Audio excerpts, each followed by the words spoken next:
Hey, Giants, welcome to Wake Up with Giants TV. Have you ever wondered how to find yourself and your happiness? We got a show for you.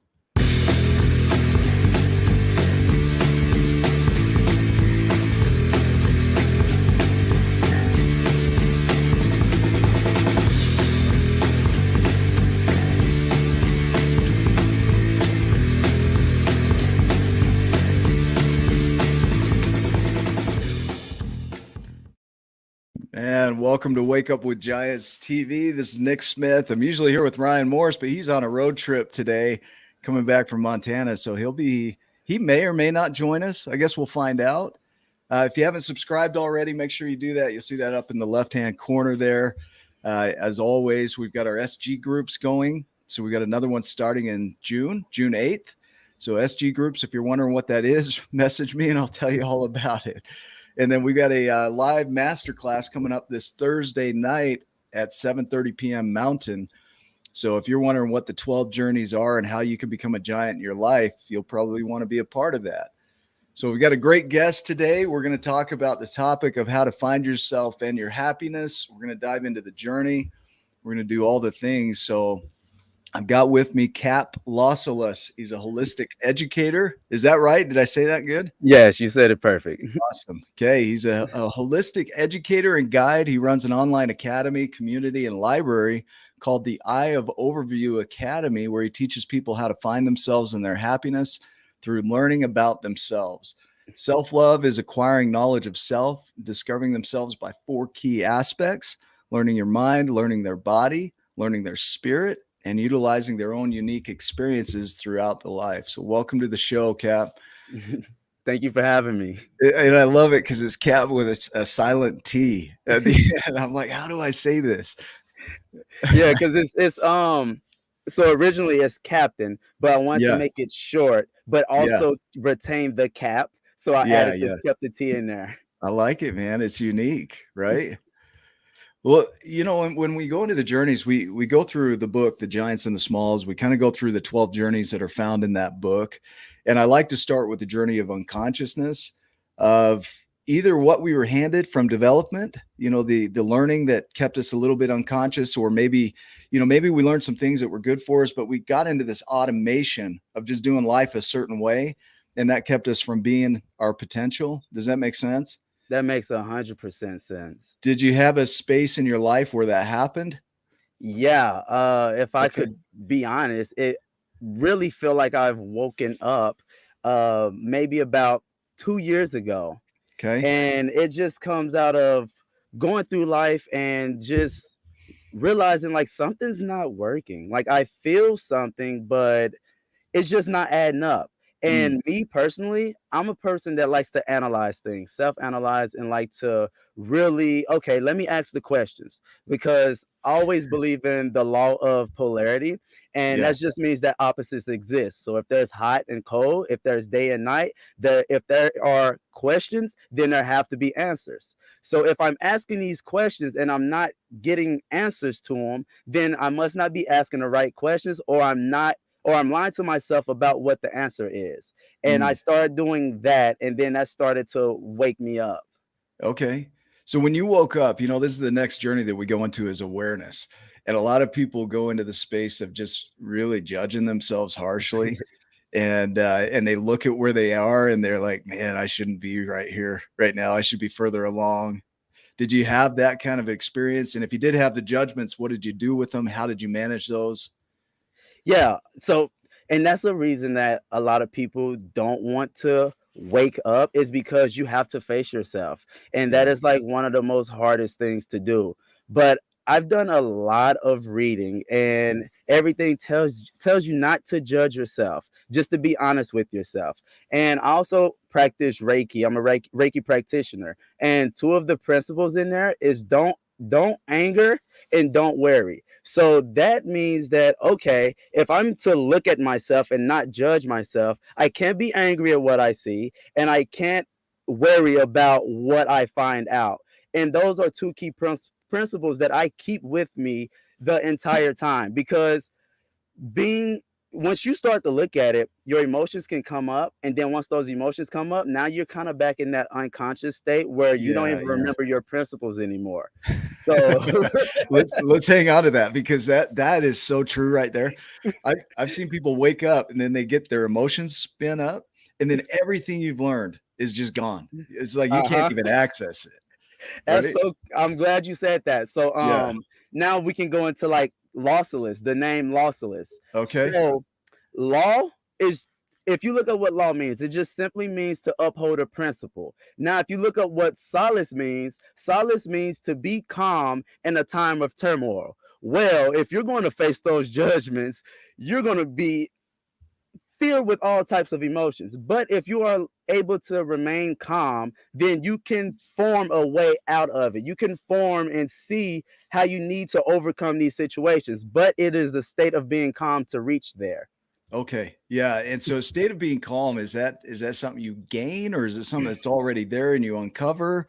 Like how do you see that? Like So how I see it in two different aspects. So at okay. our soul level, we are completely content, we are completely calm, and we are completely happy. But on a physical level, and we in this physical world, we are not that at all. So we have to work our way into remaining calm, into remaining to get in access to that soul level. So I think we all have it deep down, but you have to practice it and practice it and practice it through all these different type of scenarios so you can sustain it.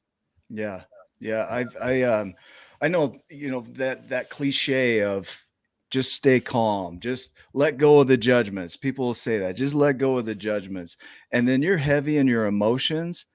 And it's like, this is ridiculous. I can't even access, anything that would help me get out of these judgments because I'm in them. Right. Uh-huh. And so people get spun up. So learning the tools to stay calm, what I would wonder around that is what are some tools that you use to stay calm? So How do you do that?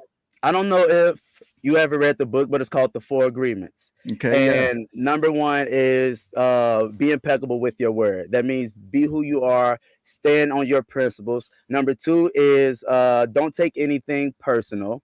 Number three is don't assume. And number four is always try your best. And no matter from day to day, our best may be different. One day we may feel 100% good. We show up that day, it's going to look different than a day where we feeling kind of off our rockers. But Yeah. if we still show up that day, we're still good. So those are the four principles that I take with me to stay calm, and that don't take things personal is one of the biggest ones that I have to work on. And by not taking things personal, it's a matter of me removing myself from the situation and looking at it as if I was helping one of my best friends. Mm, okay. Yeah, so tell me more about that. So you're helping your best friends, but it's you, right? Uh-huh. Yeah. Yeah. Sometimes you just got to get you have to look at yourselves in different aspects, because one thing I notice about myself is I can go hard for my friends and family. Like, I'll go over the ends of the earth to help them. Like, I don't Mm, even have to talk to someone for a long time. If they call me and they say, "Hey, can you help me with this?" Just innately within my energy, I just want to go and do it. So if I can remove the personal judgments from myself, the mistakes that I've made, and look outside myself as if I was my best friend, then it's like, yeah. okay, how can I help that guy? Yeah, okay. Now I'm getting it. So, we talk about the observer, being the observer, right? Yeah. Really stepping away from yourself and doing that because that when your emotions are going, a lot of times it's really hard to see anything but your emotions. And so and even the judgments come up and you're the judgments. You're not an observer of the judgments. So like you say, when your friend is talking, it's easy to separate yourself because you're not attached to Hmm. that to what's going on for them. So it's easier to hold space for them.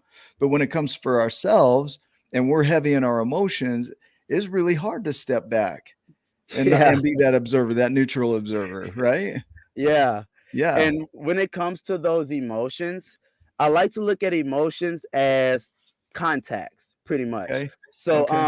let's say you have a situation that may make you angry. Now, once you're angry, you just put the context of anger over your eyes. So every perspective I that you like can it. see will only be viewed from this angry perspective of the context. So you may think of like 100 different scenarios of how things can go, how you may change it, but as long as you were in the context of anger, the result will come from an angry place. So Yeah, once yeah, I'm doing that, it's like, okay, now I can analyze that I'm feeling these judgments. Now I can sit back and analyze that I'm looking at it from an angry perspective.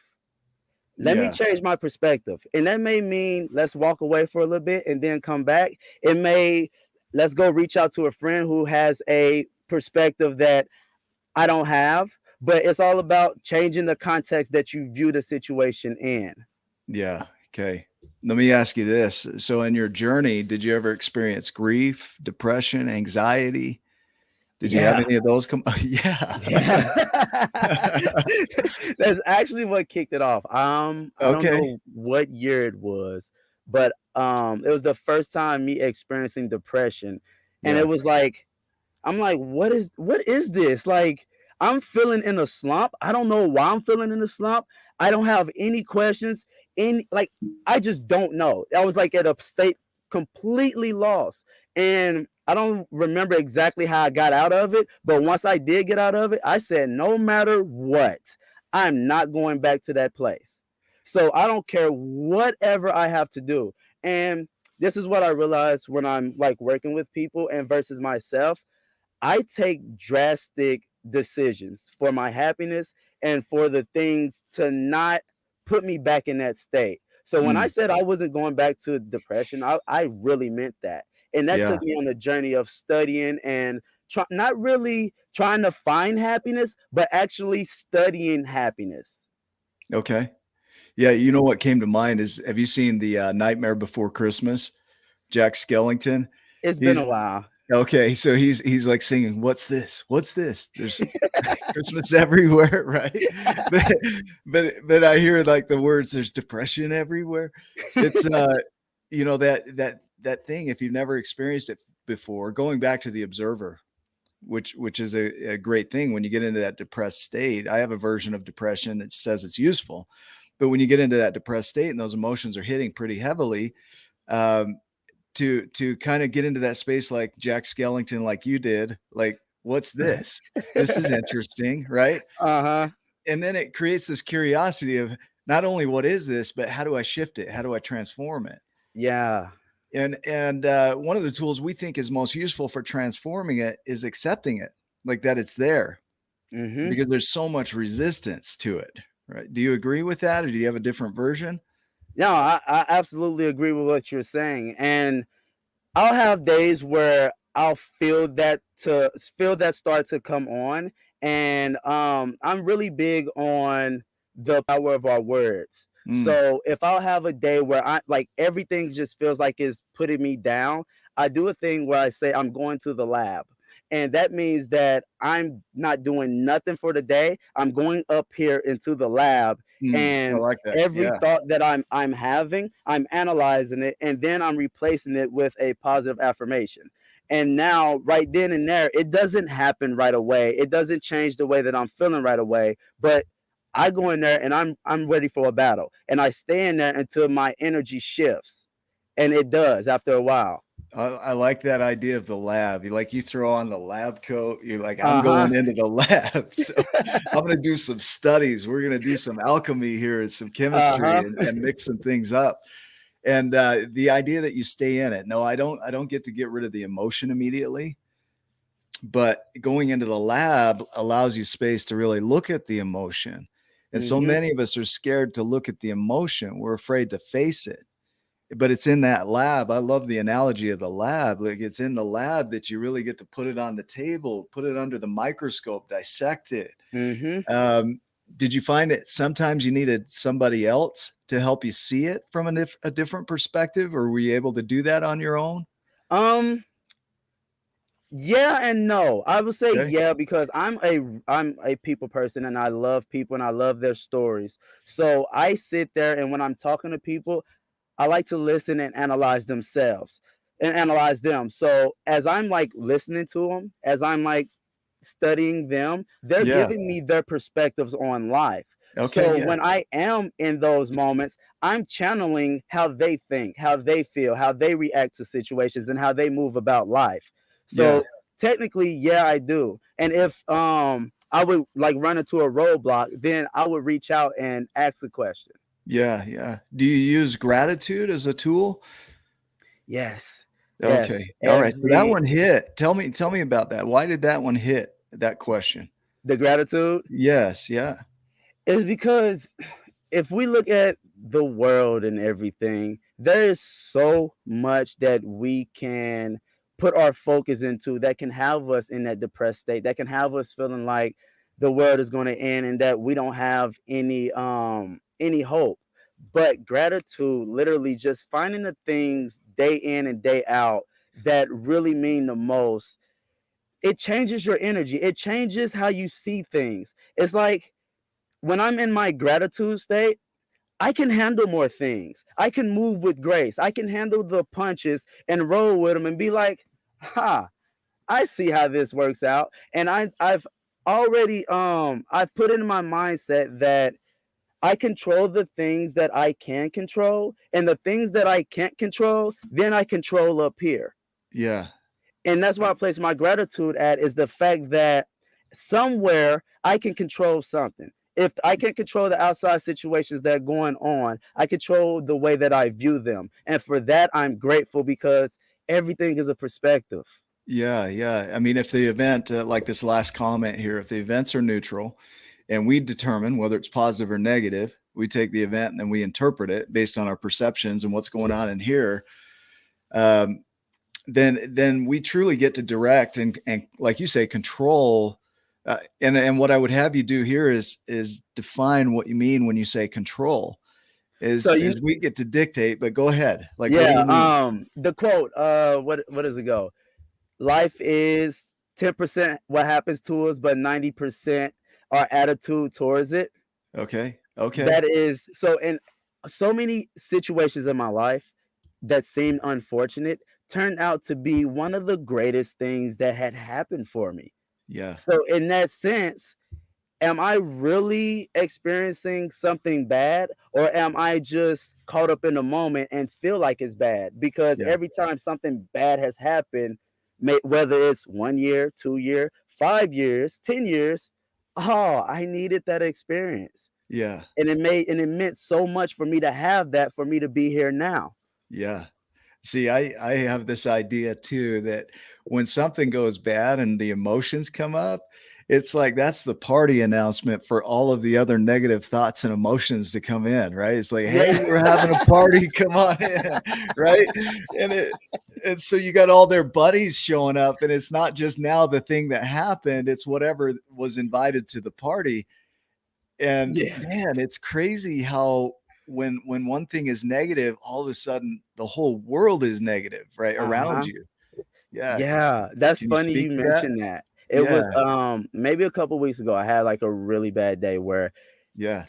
some negative happened and then everything just seemed to be negative. You know what I did? I said, "You know what? All these negative thoughts, I'm having them. Come on, brought them in." Come I on. sat there, I cried, I expressed everything, I let everything flow.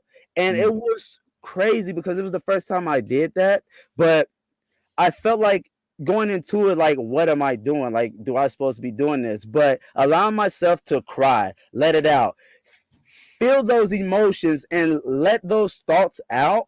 Once I was over it, I was over it. And it was like I Yeah, was yeah. back. I was like I was polished again. Yeah, I like that. You know, part of the journeys that we go through is the journey of empowerment or feeling good, getting your power back. And a lot of men are afraid to cry. A lot of men Yeah. don't want to show emotions. And that's actually a very useful tool because your body resetting with the parasympathetic nervous system, it's resetting.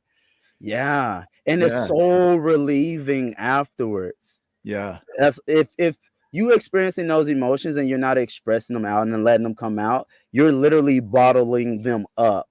And if you bottle something up for a long time, it's bound to erupt. So if you can just ease out a little bit of that, and then Yeah. you're okay. You can manage that versus keeping it bottled up for a long time to where you have a complete meltdown and blow up.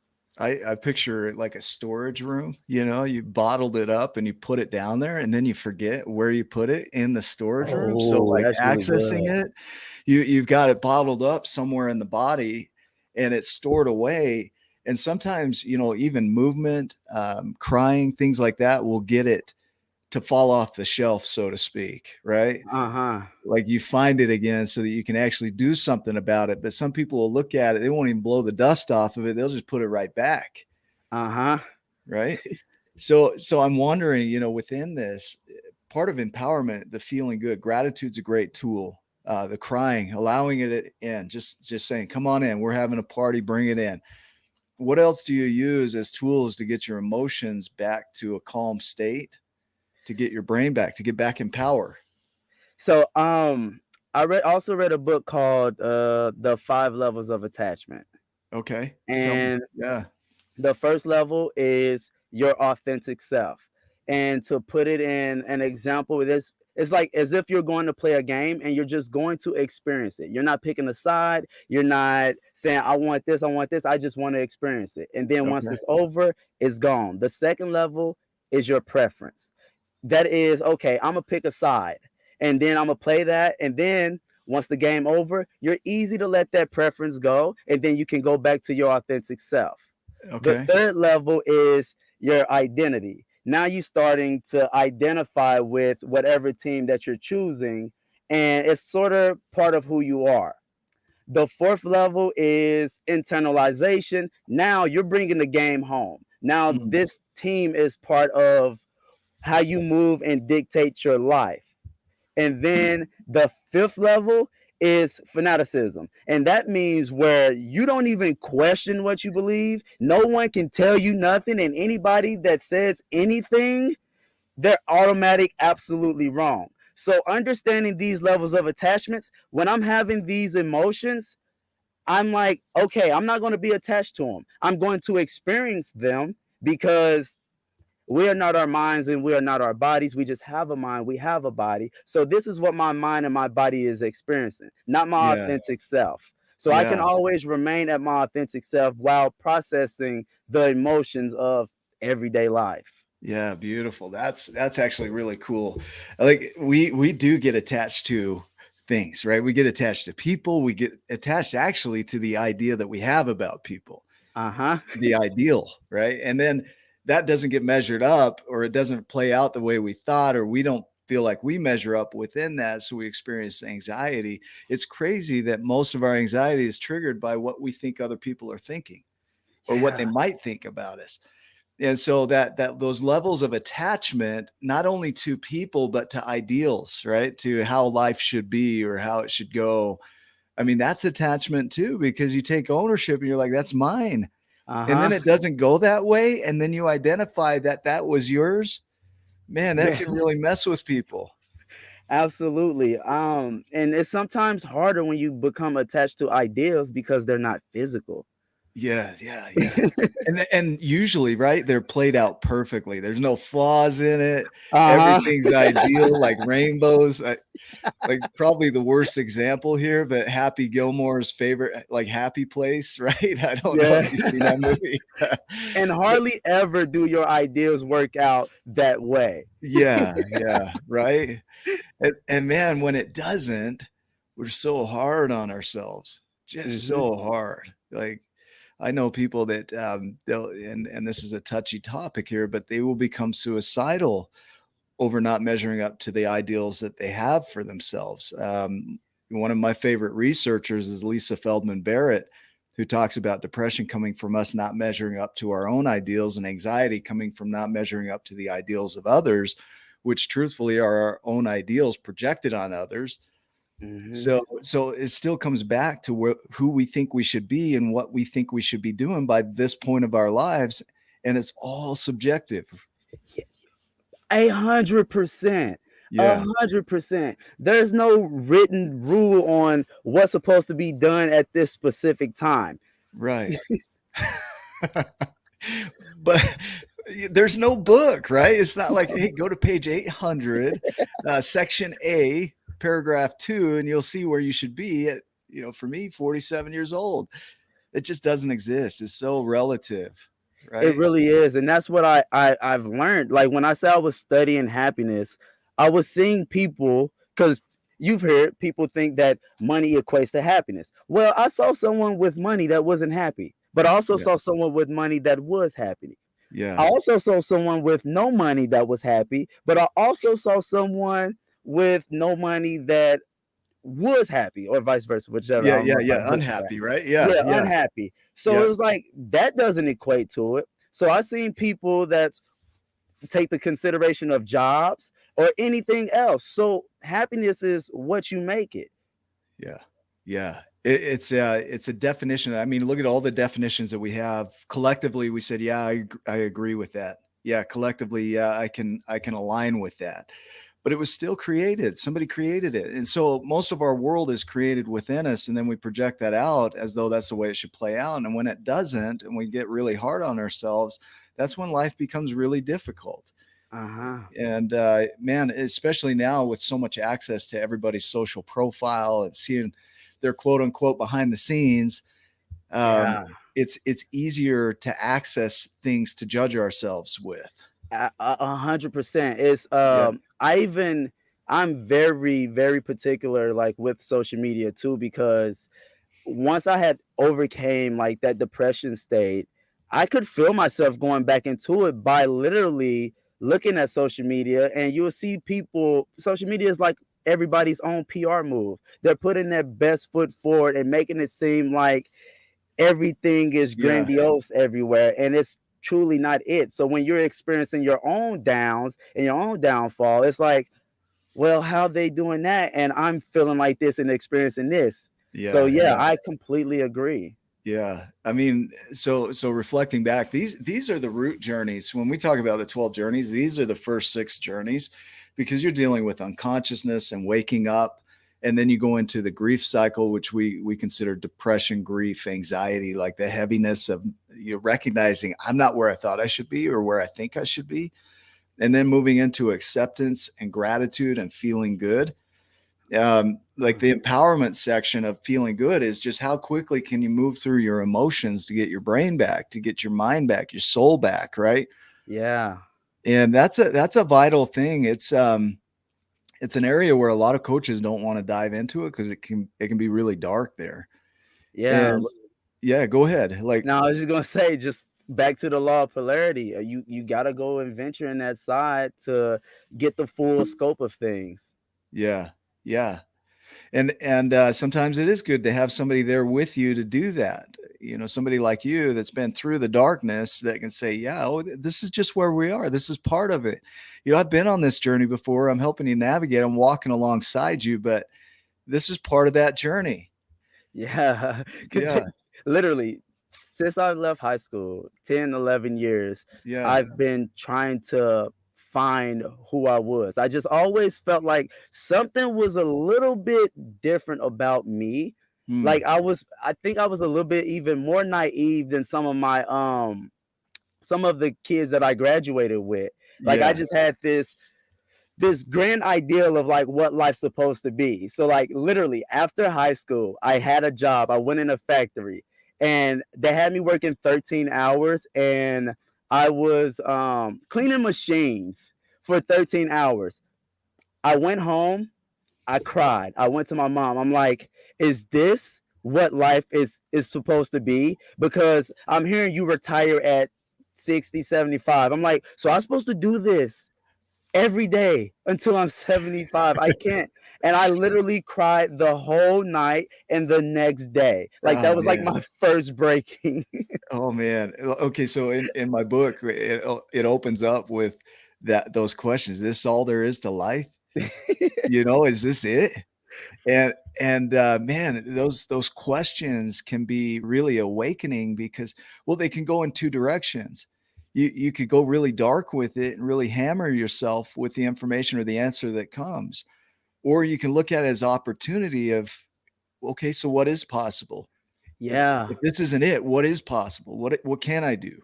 Right. And part of that journey for me was at that moment I couldn't I couldn't listen to anybody but anybody around me because they didn't have the answers. They was just going along with the same rat Uh, race as I was supposed to be doing. So yeah, like yeah, it really just stuck with me for a whole time of like I'm in my head just trying to figure it out. Like I don't know what, but like they're not giving me the right answers and I just can't accept what they're saying because this just doesn't feel right. yeah, yeah. And there's no so going back to the idea, there's no in groups and out groups, going to fanaticism and the attachment cycles, right? Like there aren't in groups and out groups. It's not right or wrong. It's not the wealthy over the poor or anything like that. It's an internal journey of I want more for me.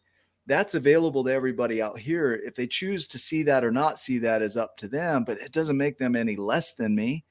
It, Mhm. it just means that that's what I want for my life. Yeah, yeah. I'm glad you said that. So another quote that I use is I don't look up to anybody, but I also don't look down on anybody, and I look at everybody at face value. It is what it is, and that allows me not to judge them, Mm, not to judge them, but not to put any attachments to them because I just see them for who they are. yeah, And yeah, one of the answers I came up with was I'm here to live my own life experience. And as long as I'm bringing love and compassion to everybody else and also having love and compassion for myself, that's it. That's it for me. yeah, yeah, yeah. I wish I could say I don't have judgments. I have judgments. It's just that they don't belong over there with somebody else, right? It's like Uh-huh. they come up in here, but I don't share them out there. That's not my Yeah. place. You know what I Same mean? Like, here. Yeah, I yeah, know exactly what you mean. yeah. So, Because you yeah, just to go on that, yep, I was going back to social media. yeah, I felt myself looking at some pictures and it was a slight judgment. It was so subtle to the point where I didn't even like acknowledge it, but it was there. And it was only to like this morning I thought back on the picture that I saw. I was like, "Whoa, bro. Like we was judging. Chill." Like and then I sent out a positive comment into the universe back to that person to like cancel out that judgment yeah, because yeah, some of these judgments be so subtle and so smooth and yeah, they yeah. integrate so smooth that you don't They even do. notice that you're judging. Yeah. Carl Jung says that people judge because it's easier than feeling. Yeah, yeah, that Yeah, makes a lot of sense. doesn't it? You know, going back to this, is it true? Well, truth for each person might be different. Their version of that truth might be different, you know. Here's what I would wonder, you know, once you get in that space where you start to really accept yourself and you're okay with yourself and you've been in the lab, right, doing the Mhm. work, and you're in a position where you feel pretty at peace with life. And then there becomes this question of, well, now what? Right? The Uh-huh. uncertainty, the unknown. So we call this the journey of uncertainty. And what do you do when you come up against the unknown? How do you embrace it? How do you move into it? So actually, I consider myself living in the unknown all the time, and Yeah, especially at since COVID hit, that just brought it so more so to the forefront that it's just like the unknown is where the miracles and the marvels happen. yeah, So, just to get metaphysical, I have a spirit animal, which is an owl. Like me and my son were walking in the woods one day and we saw two owls, and the owl literally was facing away from us, turned his head all the way around and just stared at us. And huh, like right then and now, just had this sense of like an owl has 360 degrees view. So they are technically never in the unknown because they can see all of this. So yeah, it just was a symbol of me that okay, whenever I see an owl, it's just a remembrance of like I'm in the unknown, and the unknown is okay. It's yeah, okay because this is where the magic happens. Nothing's yeah. ever happened when I knew what was going to happen. Yeah, the unknown. I feel the same way about the unknown. It might be uncomfortable because you don't know what to expect next, right? Uh-huh. But it is where the magic happens. It's the place where everything becomes possible again. You go back to that childhood wonder of what else can I do? What else could I create? Right. Yeah. And And then so, yeah, oh, go go. ahead. Yep. Oh. You're good. And since doing that and living in the unknown and seeing some of this magic happen, now it's like, and now going back to attachments, I place my attachments and some of these attachments into the unknown because I know what happens here. Yeah.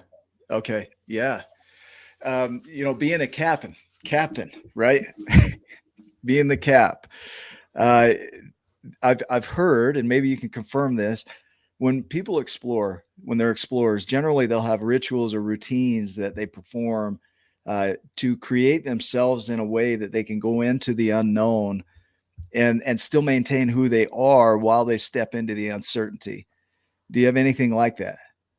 Yeah, so I have this quote that I say every morning when I Yep. in the gym. It goes, I'm forged by fire. And being forged by fire, when you're forging a sword or something, it has to go in through the heat. But going through the heat, you can polish yourself, you can refine yourself. And I'm forged by fire. I flow like water. Water heals, water flow, water changes shape. Water adapts to all the situations that Yeah. it encounters. Yeah. I say I'm transparent like the wind, meaning even though I cannot be seen, I can be felt. So if I work on myself and then I just put positivity and love and compassion out there, people will feel it. I'm connected like the earth. The earth, I'm grounded like the earth because the earth is ground. That's self Yeah. Yeah. explanatory. Yeah. Yep. And I'm connected like space because space connects everything. Yeah. And Wow. at the end of the day, we're all connected. We're all one. But sometimes we got to find that little line where we connect. And if we can both meet there, then Yeah. we can have an honest exchange. I like that. I like the creation of all of that, the space, the earth, the wind, the water, the fire. It's like Uh huh. it's through our struggles that we do grow. And Yeah. so like a passion is simply a struggle that we enjoy, right? It's still a suffering, but it's a suffering Oh. that we like, right? Yeah, that's Yeah. funny. That's funny you say that. That got me excited because I had Yeah. this thought this morning. I'm Yep. like, no matter what, there's gonna be some type of struggle. You either gonna struggle and accept what's not you, Yeah. or you can struggle to go and find you and become you. Both is gonna be a struggle. You have to figure out which one is worth it for you. Yeah. Yeah. Yeah. You're gonna struggle anyway. Uh-huh. Go do it. Just have fun with it. That's it. That's the fun of it. Enjoy the struggle. I'm forged in fire, right? Uh-huh. And the feeling of the wind. It's you can't see it, but you can feel it, like creating that impact in other people's worlds, being grounded. Hmm. The connection. We're all connected. I think Einstein said that the biggest illusion that we have is the illusion of disconnection, that we're separate. Yeah. You know. Yeah, and there's been people and things that physically doesn't look like it would be connected to me, but like I would talk to people like when I was in real estate before this, Hmm. and I met this guy. He was working right, he started right along with me. He's like my best friend in the world, but we come from completely two different backgrounds. Like Mm. if you were to listen to us, you'd be like, these guys would never know each other. But once we came together, we thought and everything was so synonymous with each other. Yeah, yeah. There's spontaneous synchronicity. I don't know if you've seen it where they put the piano measures, the things that tick back and forth, and they Metronome? metronomes. Yep, and they put Yeah. a bunch of them on a table and they ticked them at different spaces, and then Uh, eventually with the rhythm, they all got in alignment. uh-huh. And as humans, we tend to do that as well. As we have the synchronicity when we get into a group, we tend to assimilate and become a lot like the people we're around. And Yeah. so we start to synchronize, right? Uh-huh. And that's what I hear in what you're sharing there is there's a synchronicity that is created when you collaborate with other people. It can Yeah. be created. There might be a point that you're just so opposite. It just it's not coming together, right? Yeah, I've definitely had my Yeah, fair share of those experiences too. me too. So one thing that I look at with uncertainty is that uncertainty and abundance to me go hand in hand. Like abundance is that everything we need is already there. It might not be in the form that we need, but it can be Mhm. molded and created. All of the materials that have ever been needed for anything that we see around us, this computer, the microphone, our ability to talk over airwaves, right? Um, it's always been there from the beginning of time. How Mhm. is it that it wasn't transformed from the form that it was back then to what it is now sooner, right? Like it's Right. always been there. Yeah. That So kind of excites me because it's like, yeah, okay, so what else is out here that we're not really aware of right now, but the yeah, material is here? yeah. I think Richard Paul Evans says that chaos is the mine of creation. And abundance is the mine of creation. It's I didn't have to create the oxygen that I'm breathing today. Same oxygen you're breathing. I didn't Uh-huh. have to design the trees so that they would absorb my oxygen and create carbon dioxide and create oxygen, right? That was already done for me. So now I get to jump into this system that's already there and start looking at the materials and saying, okay, how can I be the alchemist of my life, right? Yeah. Yeah, Like, that excites me. yeah, go ahead. Tell me what's coming up. No, I'm just listening because like I'm Yeah. very heavy into alchemy too. Like it's Yeah. even I got it tatted on my arm, Okay. sulfur, mercury, and salt. And you may be familiar with alchemy, but it's just changing base metals into gold. So I like to do that with the mindset. It's like, Yeah. okay, what are these emotions I'm feeling paired with this situation in life? Now, Mm. how can I transform my emotion within this situation, or how can I transform this situation to remove this emotion? And then by tailoring and diving into different aspects and different scenarios, I can transform that situation into like a gold situation. Yeah, yeah, I like that. I love the analogy of that. That's easy to grasp, right? It is what it is. This is what you've got to work with. What are you going to do with it? Mm-hmm. I have a Oculus, the VR, and there's a paint program in there, and and there are colors, that are in there that I could choose from, and I can mix and match. And man, I could tell you, I could draw the best stick figure, like like you wouldn't believe, right? And then my daughter, who's 12, will go in there and she'll create a masterpiece with trees and cats and forests, like all these colors. I'm like, where did you get these colors? And she's like, they're right here. They're the same Uh-huh. colors I had access to. And I think what happens is that we have these belief systems that get in the way of us being able to see the options that are available to us. Yeah, that make a lot of sense. So like that goes back to like the eye of overview. Like Yeah. that's the whole name of it, is because once you have an eye of overview, you can take, let's say you have a situation where you may be feeling guilty about it. And from the context of guilt, you can only see it from this level.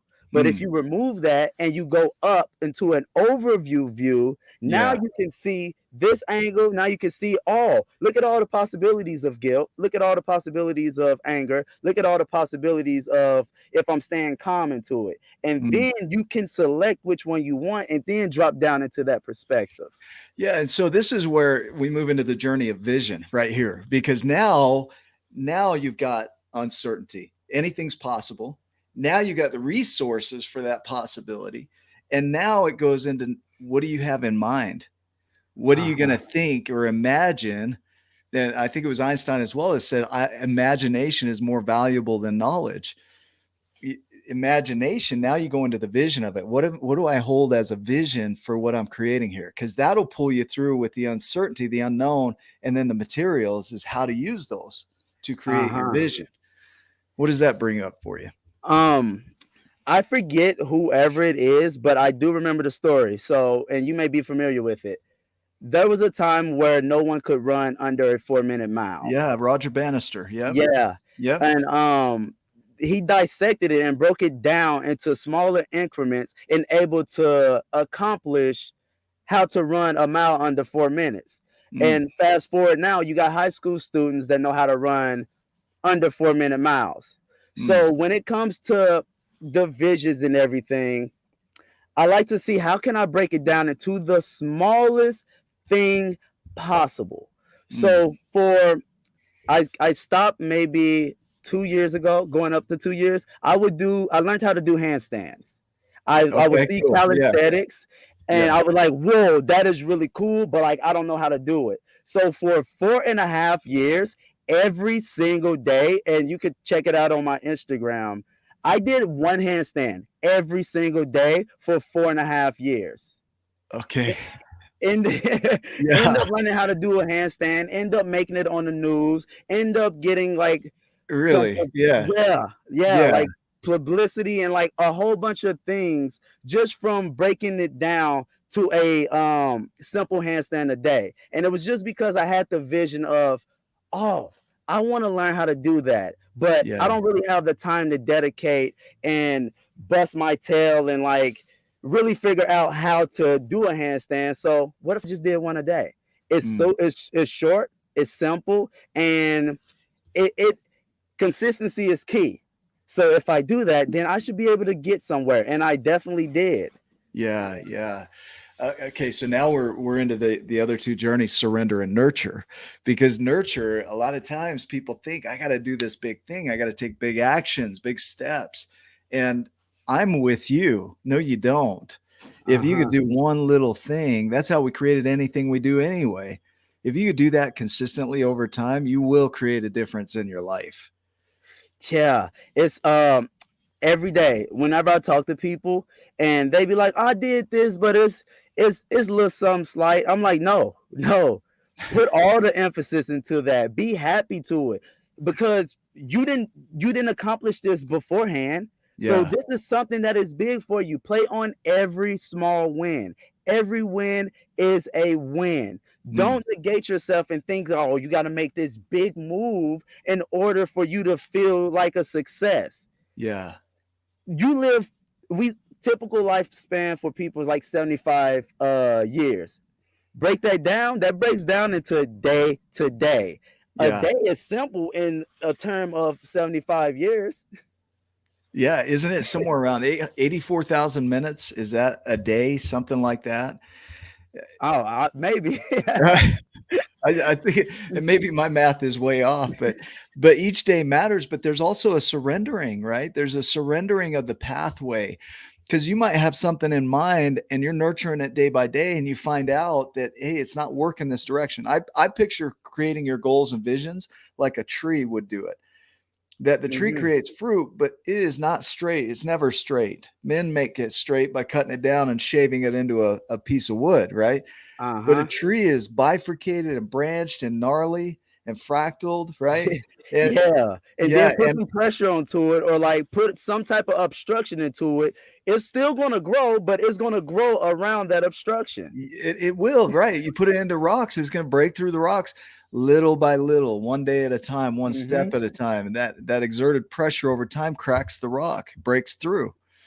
Um, so surrender. Can you speak about surrender a little bit? What does that mean for you, and how do you do it? How do you surrender? I have a relationship with failure, and I look at failure as We're like this, man. We're right. tight. Yeah.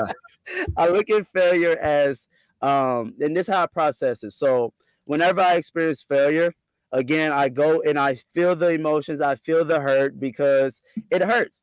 Of Yeah. course it does. Yeah. I'm human, so I allow myself to be human. But Yeah. after that, I change the word failure to information. Now, this failure is only simply information to build on. You can analyze what went wrong, you can analyze what went right, you can come up with hypothesis of how you can do it next time and then go with that. And that's where my surrender comes in. It's like, okay, I'm gonna go out here, I'm gonna shoot my shot. I look at it like basketball, buzzer beaters. I feel like every day is a buzzer beater moment, and I just got Mm. to take my shot. Sometimes I hit the buzzer beater, sometimes I don't. When I I like don't, all that. right, let's analyze and shoot again when the time comes. Yeah, create a buzzer beater. I like that. I like that term. I'm glad you're hitting on this because surrender is it's just information. That's all it is. when we meaning make, and let's say we have that disappointment, and it is pain. You talk about pain as emotion is often registered the same way in the body that a cut would be, like no difference. In fact, they say that taking a Tylenol when you're emotionally down like that can sometimes alleviate the pain. So you might want to do your Whoa. research around that, but that's Yeah, interesting that the that body would is. respond the same way. So alleviating the pain, a lot of it is just an acceptance of the pain. If Mhm. yeah, that happens, some information, great. Let's learn this. Let's take another shot. Let's do it again. Let's get back up. Right? Didn't go the way I thought it would go. We're still going. Right? Yeah. Story of my life. But Yeah. but when it comes together, it comes together. But I feel like it's so necessary to go through it because I also went to school for music therapy, not music therapy, but music, the developing music. So Yeah. I Okay. ended up taking a trip up to LA and I met with like one of Lady Gaga's managers and everything. So I'm just Mm. sitting there talking to him and he's telling me, he was like, so when someone wants to be a manager, they don't look for someone with a clean record. They look for someone who's been through the mud, who has been drugged, because someone who's been through the mud, they understand how to get out of it. They Mm. understand what moves to make. Someone who's never experienced nothing, they don't know how to maneuver through it when they face a situation. Yeah. Yeah. There's something to be said for that, right? Hmm. They've been through it, so they know how to measure because they've been through it. Yeah, so like when it comes to us, it's like we're gonna go through it, but you have to go through it in order for you to be where you want to be because deep down you know and it knows exactly who you are and what you want to be. But Yeah. it's just gotta take that journey of experience in life to access that. Yeah. Man, I mean, you're hitting obviously I'm guiding you a little bit here with our version of the journeys, so Uh-huh. I'm priming you, but your points are so spot on with the way we think it works, right? Is Yeah. that Can I comment yeah, on that? It's like once I like met you guys and like yeah, was like looking into it, I was seeing like there's a lot of similarities between us. And yeah, for me, it's just like my perspective and my life experience. I like to look at it as like the eye of overview. We are sailors, and like you guys look at it as giants. And yeah, it just it yes, yep, it's so beautiful because I'm like a big fan of anime, and I watch okay, a show called Demon Slayer, and yeah, everybody has their sword, but to reach this top level, it's called Hashira, where they go and fight the demons. But everybody has their own unique way of being a Hashira. Like one may yeah, use water, another one may use fire, one uses sound. And it's like they're all at this level, but their life experience took them from to a different way of looking at it. I like that, and I think of, I speak Spanish, right? Uh-huh. And I think of, an apple in English is manzana in Spanish, but we're talking about the same object here. It's just a different word for it, right? Yeah. And so the similarities are there is that we use the languaging of giants, you use the languaging of sailors, somebody else uses the languaging of something else. And Uh-huh. but we have this common object or this common way of being or construct, right? That we see, we just use different words to describe it. So I don't know. Does that speak to you? Yeah, Yeah. absolutely. Because at the end of the day, I feel like everybody have their own level of giant, their own level of being a sailor. And Yeah. it's Yeah. just about accessing it and reaching out and diving deep and pulling that out. And Yeah. so like when I see someone like you guys that said wake up giants and it's the giant mentality, I love it because it's like your own unique expression of life. And when you Right. take it back to like the metaphysical, it's saying like we're all one. We're just individual expressions of that one, and this is what I feel like that is. Yeah, and as an analogy for life, we could get in there and say, no, there are only giants. There are no sailors, there are only giants. And like get into this battle over something so ridiculous is like, Right. no, there's all of it. There are giants, there are sailors, there are other things out there. We're all, like you said, we're all talking about this oneness, this alignment. And who cares what kind of languaging we're using for it? We mean the Exactly. same thing, right? And if we were to take that and let's say like we were getting very creative and like looking at it from like an anime type of standpoint, if the world was like that, you would meet me and I would be a sailor. I would meet you and you would be a giant in this Yeah, world. yeah, And like to right. think about it like that, That's it's cool. just so Yeah. beautiful and it gives me like it gives me fire. Yeah, I love it. I love it. Now we dive into the journey, the legacy journey, right? Which is your value system. It's essentially the thing that is your guiding light. Why are you doing everything that you're doing? And what do you want to leave as a legacy in this world? So the legacy that I want to leave is the eye of overview. Yeah. So the way that I explain it, I say that we are on a journey of the mind, a journey of the body, and a journey of the soul. And through we process our life events through our body. Sometimes through like if we're going through something, we'll feel like a physical ailment in our arm or something.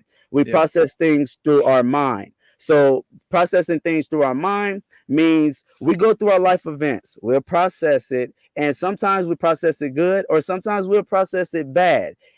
Then after that, it's about going and seek knowledge and gaining knowledge of the knowledge that's available in this world. Now it's going about going back and reprocessing those life events so you can come overcome your traumatic events. Yeah. And then taking care of your body. So once you take care of your body, take care of your mind, now you give access and leeway for your soul to come out and you can live as your authentic self. Mm. And what drives me is when I see people at their happy state, when I see them smiling, when I see them not worrying about things, I'm happy because now I don't have to worry and feel the pain of that they're feeling. Now we Yeah. can both exist in happiness and harmony. So like what really drives me is literally seeing everybody in a state of happiness and seeing them content with life. I like that. Yeah, I can feel that from you talking about the wind, right? Like your motto, the wind, I can feel that from you. Like that's what you create. That's what you exude. That's what comes from you. You know, if you were to radiate something, it would be that. And your philosophies for life really anchor in the idea that we all have it in here. We all have that ability. And so now it's just a matter of recognizing it and developing it. You know, it's what you offered around doing the handstand, right? Yeah. One time a day, same idea. Go ahead. What came up there? I didn't I didn't realize that me starting to do a handstand journey would impact so many people and Yeah. have such a positive impact on people because I also looked at it as the opportunity to put something positive out there. So like I would post my handstand and then I'll put like a positive message out there to the Mm, point where like I'm walking around the city and someone would stop me and be like, "Yo, you know that those handstands that you post, they really help me get through my day sometime." And I'm like, really. I was just doing this so I can learn how to do a handstand. And half and I half love the it. things that I was posting was Yeah. literally for myself to keep me going. Yes. Yeah. Yeah. Yeah. In fact, I have a poem I wrote about the lighthouse that went out to the ships so that they would see it, which is not what lighthouses are meant to do. They're meant to shine from where they are. Right. And, Uh-huh. and often we do things so that others will pay attention to them. When they don't, we give up on the thing. But when you do it for yourself and you're just shining, then they see it out there and they come to it. They're like, what are you doing? Right. Yeah. And they come to you, not the other way around. You know, a lighthouse that wanders out to sea is a useless White House or lighthouse. White, Uh-huh. white, maybe there's some truth in that too, right? Yeah. But you know, our purpose is to shine where we are, and that's what you're doing. Is you're doing things that speak to you, and others see that and they want to know what you're up to. Versus doing it to get their attention. That's a different thing. Yeah. That's what I figured out about living authentically. It's Yeah, like I would hear YouTubers that would say just be yourself. And like one time I tried doing YouTube, like I made a 10-minute video every day for like 100 and some days. yeah, And yeah, at that moment I was like, I'm being myself. But truly, I was not being myself. But until I started embracing the things that I like that's Yeah. only that I like. That Yep. if I was to say something to someone without doing it, they'll try to shut me down and be like, "No, you shouldn't. Like, what is that? I don't know." But once I start doing it for myself, then, like you saying, it was like now they are turning eyes to it, and now they resonate with it. Yeah, yeah, because they don't know what to resonate with if you don't know what you're resonating. Like, Uh-huh. so That's there's no I way to like know. that. Yeah. Here's a final question I would ask you. I mean, we're already at hour here, but what piece of wisdom, if you could go back in time and meet with yourself at some point in the past, and you could share a piece of wisdom that you could carry forward, right? What would you share? What would you tell yourself? I would tell myself to listen to yourself. Be patient and listen to yourself. No one has the answers. If you're going to take some answers, take your own answers Mm, because you can lead yourself. I've been led by, and growing up, I was like being led by other people's views of the world, other people's perspectives and their mindsets. And although I took the jewels from what I learned from it, if I was to listen to myself, I could have still picked up those same jewels by remaining myself. yeah, yeah. So just listen to yourself, be yourself. Like, and not from the cliche space of be yourself from what you think others want you to be, right? Right. Like legit be yourself. Like people look at me like around the city and like I get love from the people, but I'm also different. Like if they was to see me or they'll say to them, they'll be like, "Oh, I know who that is because he's uniquely himself." Yeah, yeah. Yeah, I get that. Man, is there anything else you want to share today? Let me see. Yes, if for anybody that's listening, embrace who you are. Like just embrace it. It's not going to be the easiest thing to do right out the gate. It's not. You're going to have judgments. You're going to face judgments from people that you hold high in your life, but they're not you. They're just simply not you, and they can't have the vision that you can have for your own life. And if there's one thing that you can do in this life is go and find your true happiness and resonate with who you are. Have love and compassion for yourself, have love and compassion for all living things, and allow them to have their own unique experiences and live there. Yeah, I love it. I love it. Man, this is a great show. We could do this again and again, I think. So I if it would ever like speaks to you to. to do that, reach out and we'll get you back on. Okay. Absolutely, because this went by quick. Super fast. It's good. And for those that are watching, we appreciate our viewers are always engaged, man. They just the comments are phenomenal that come through. And they're not only engaged here, but if you go to the Tribe of Giants, they're engaged there. They're out there serving the community.